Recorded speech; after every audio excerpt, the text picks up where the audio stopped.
Tuhan sedang mempercepat segala sesuatunya.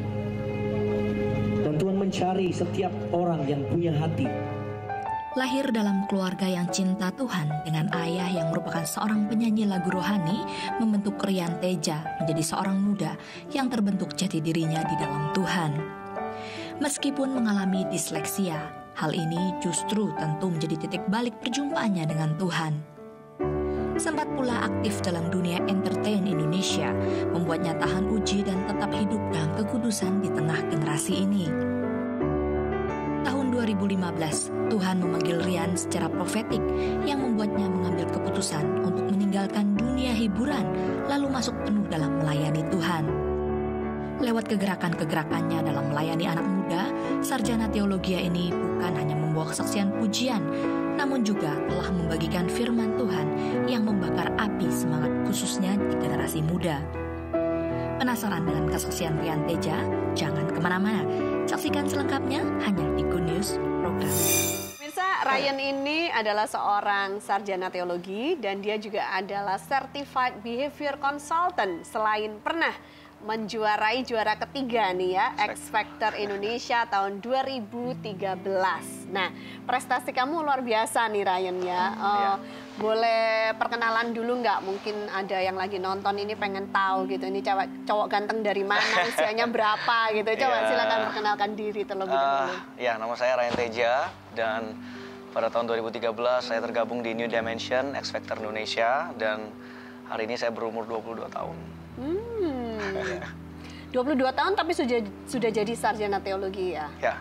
Oke. Ya, bisa cerita nggak tentang latar belakang kamu masa kecil gitu sehingga membuat kamu seperti Ryan hari ini yang banyak orang kenal gitu. Sebenarnya ada banyak hal yang mempengaruhi kehidupan saya. Ya. Dan yang terutama masa muda saya karena papa saya adalah seorang penyanyi rohani dan semua orang Elveni Teja. Ya. Dan banyak orang sangat mengenal lagunya Ku Mau Cinta Yesus. Oke. Sehingga yang terjadi kepada papa saya itu adalah bagian dari hidup saya. Kenapa? Karena di saat papa saya menjalankan album itu, lagu yang begitu meledak luar biasa, diterjemahkan ke banyak bahasa, saya juga ada di sana. Saya ikut bersama papa saya, kemanapun bapak saya pergi, kemanapun bapak saya melayani, saya selalu ada di samping dari papa saya. Justru saya, pada waktu masa muda saya, justru saya banyak menghabiskan lebih kepada pelayanan daripada bermain-main sama teman-teman gitu ya. Main game nggak? Ya? Main game sih pasti ada. Pasti ada. Okay. Ya sih, karena masa muda saya, Tuhan latih saya melalui papa saya. Jadi pelayanan juga bagian dari hiburan saya sebetulnya. Jadi bagian dari kesenangan saya. Iya. Jadi di saat orang melihat bahwa pelayanan adalah tugas yang berat seperti PR gitu ya bagi anak-anak muda, tapi bagi saya justru ini titik fun saya. Gitu. Saya menikmati pelayanan sebagai bagian dari hidup saya. Dan itu perspektif yang berbeda dari kebanyakan orang.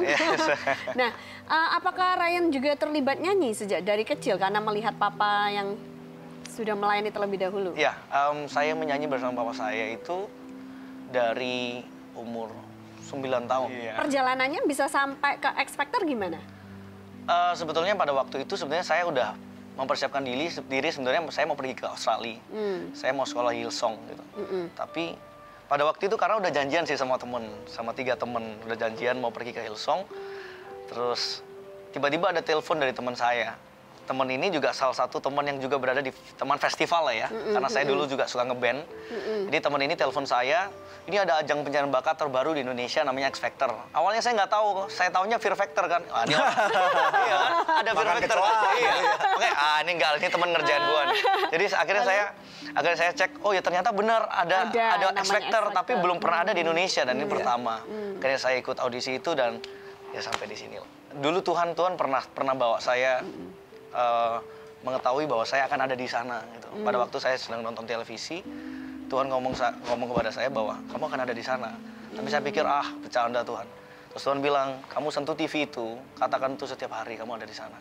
Karena saya belajar untuk deklarasi itu, saya sentuh TV, setiap hari saya katakan saya akan ada di sana.